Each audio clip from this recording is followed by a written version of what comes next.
नमस्कार दोस्तों। हीलियम जो कि पीरियोडिक टेबल का सेकेंड एलिमेंट है और हीलियम एक नॉन मेटल है जो कि गैस के फॉर्म में होता है और हीलियम में 2 इलेक्ट्रॉन्स, 2 प्रोटॉन्स और 2 न्यूट्रॉन्स होते हैं और हीलियम के 2 आइसोटॉप्स होते हैं, हीलियम 3 और हीलियम 4।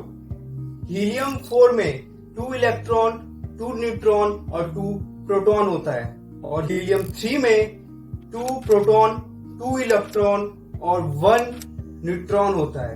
और आज हम बात करेंगे हीलियम 3 की। हीलियम 3 के पास पोटेंशियल है कि वो एनर्जी को प्रोड्यूस कर सके और अर्थ के एनर्जी रिक्वायरमेंट को भी फुलफिल कर सके। अर्थ पे अभी बहुत ही कम अमाउंट में हीलियम 3 प्रेजेंट है और सन हीलियम 3 को प्रोड्यूस करता है और सोलर विंड्स के द्वारा वो हीलियम 3 ट्रेवल करता है, दूसरे प्लैनेट्स पे वो आता है और वैसे करके वो अर्थ में आता है। पर अर्थ के एटमॉस्फेयर में पहुंचने के बाद एटमॉस्फेयर हीलियम 3 को ज्यादा अमाउंट में आने नहीं देता है, वो हीलियम 3 को वहां पे रोकता है, जिसकी वजह से बहुत ही कम अमाउंट ऑफ हीलियम हमारे अर्थ के सरफेस पे आता है और सॉइल इसे एब्जॉर्ब करती है।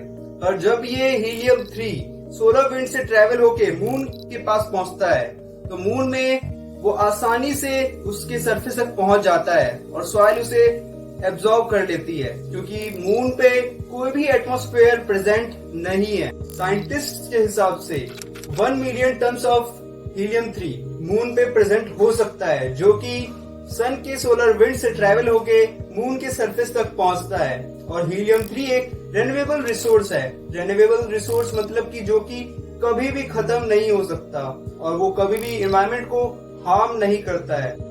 साइंटिस्ट के हिसाब से 25 टन्स ऑफ हीलियम 3 पूरे यूएसए को 1 ईयर के लिए एनर्जी प्रोवाइड कर सकती है। और अगर हमें 25 टन्स ऑफ हीलियम 3 मून से अर्थ तक लाना है, उसके लिए हमें अभी के स्पेस शटल जितने साइज का एक शिप की जरूरत होगी, जिससे में कि हम मून से अर्थ तक वो हीलियम 3 ला पाए। अगर स्पेस एजेंसीज हीलियम 3 को मून से अर्थ तक लाने में सक्सेसफुल हो गई तो अर्थ में जितने भी एनर्जी से प्रॉब्लम्स हैं वो सारे हम सॉल्व कर सकते हैं। बहुत ही कम लोगों को हीलियम 3 के बारे में पता है और उनसे भी कम लोगों को हीलियम 3 के यूज के बारे में पता है।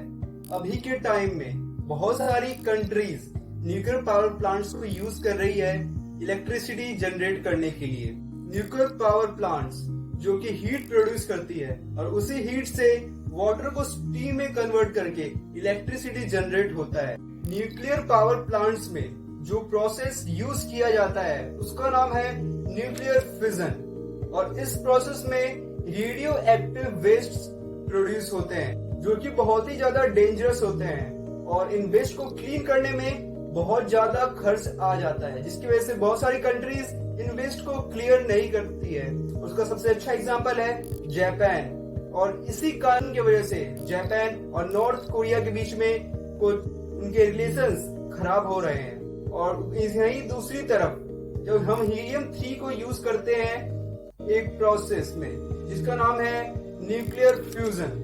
न्यूक्लियर फ्यूजन में हीलियम 3 को ड्यूटेरियम के साथ कंबाइन किया जाता है और जब हीलियम 3 और ड्यूटेरियम कंबाइन होते हैं तो एनर्जी प्रोड्यूस होती है।